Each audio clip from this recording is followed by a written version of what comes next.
Jennifer Garner and Ben Affleck's daughter, Violet Affleck, has just taken the world stage in a way no one quite expected. At only 19 years old, she stood before the United Nations and delivered a passionate, fiery, and deeply personal speech that has people everywhere talking.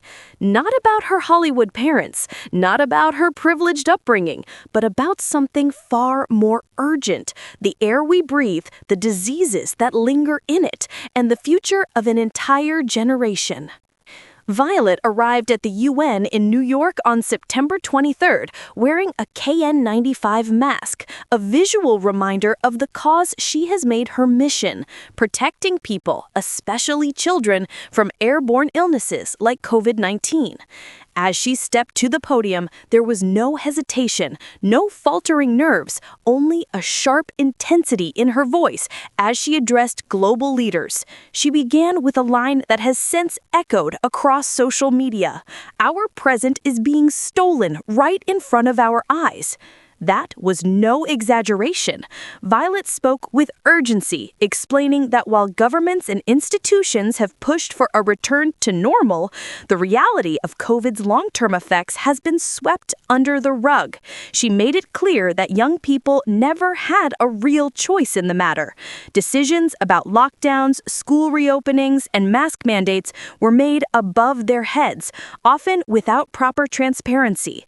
As she put it bluntly, young people lacked both real choice and real information about what was being chosen for us. It was a sharp critique of an entire generation of leadership, and one that hit hard with the audience. She reminded everyone of a truth too often ignored: COVID-19 is airborne. It spreads invisibly through the very air we share. And each infection, she warned, is not just a fleeting illness, but a potential strike against the human body, affecting the brain, the heart, the nerves, the blood vessels. She painted a grim but scientifically supported picture.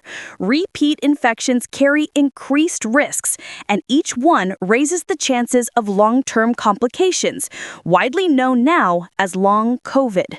But the most chilling moment came when Violet laid out the statistics that she says should terrify every parent in the world.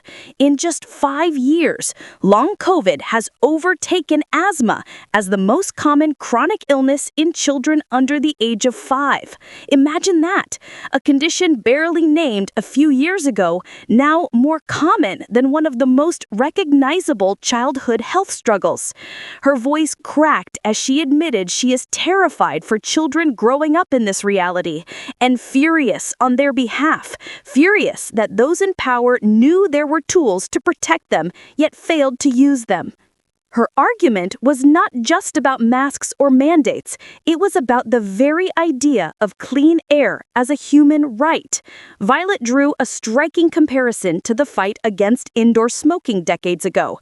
At one point, smoking inside public spaces was considered normal, but thanks to activism and public health reforms, it was banned, reshaping how society viewed the right to breathe safe air.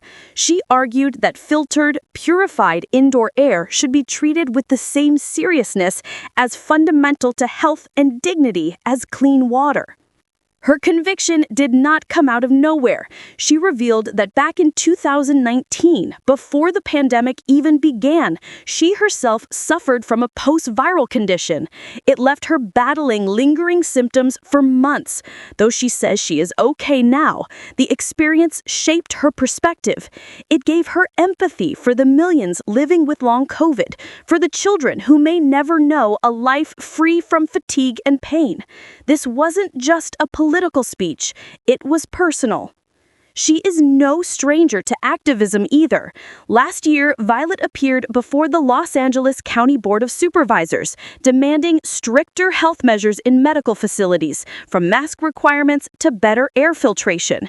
She has also written for academic journals about global health and climate change. In other words, this wasn't a debut for Violet. It was the next chapter in a growing public voice. Still, the sight of Jennifer Garner and Ben Affleck's daughter standing on the UN stage shocked many. After all, the Affleck-Garner family has long been tabloid staples. Jennifer Garner, beloved for her roles in Alias and 13 Going on 30, has cultivated an image as one of Hollywood's most down-to-earth moms. Ben Affleck, Oscar winner and sometimes troubled star, has been through the highs and lows of Hollywood fame, from blockbuster successes to very public personal struggles. Their marriage, divorce, and Ben's remarriage to Jennifer Lopez kept the family name splashed across headlines for years.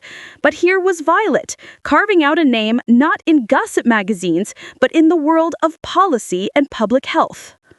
And people noticed. Clips of her speech went viral almost instantly. Twitter, Instagram, TikTok all flooded with admiration for her courage and her poise. Some said she spoke with more clarity than most career politicians.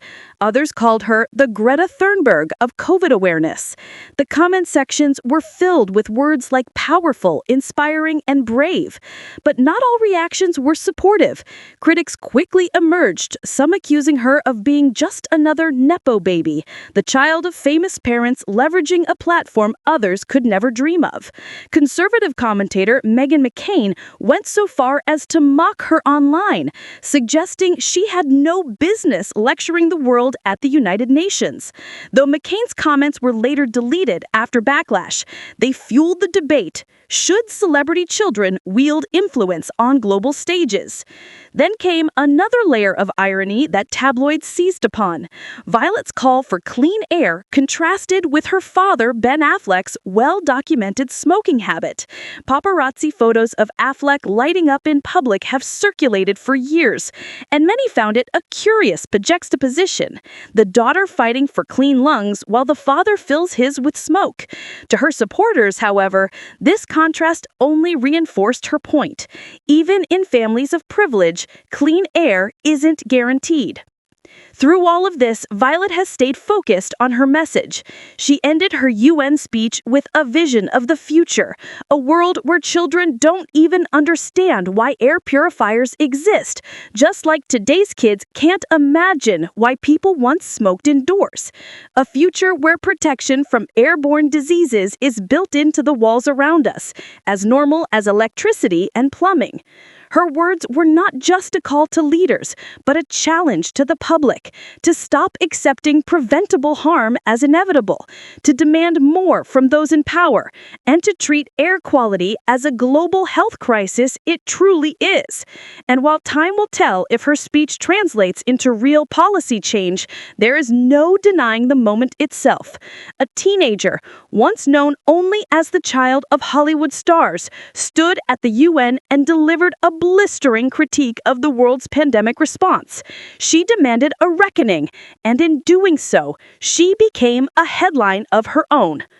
The story of Violet Affleck's UN speech is not just about a single event.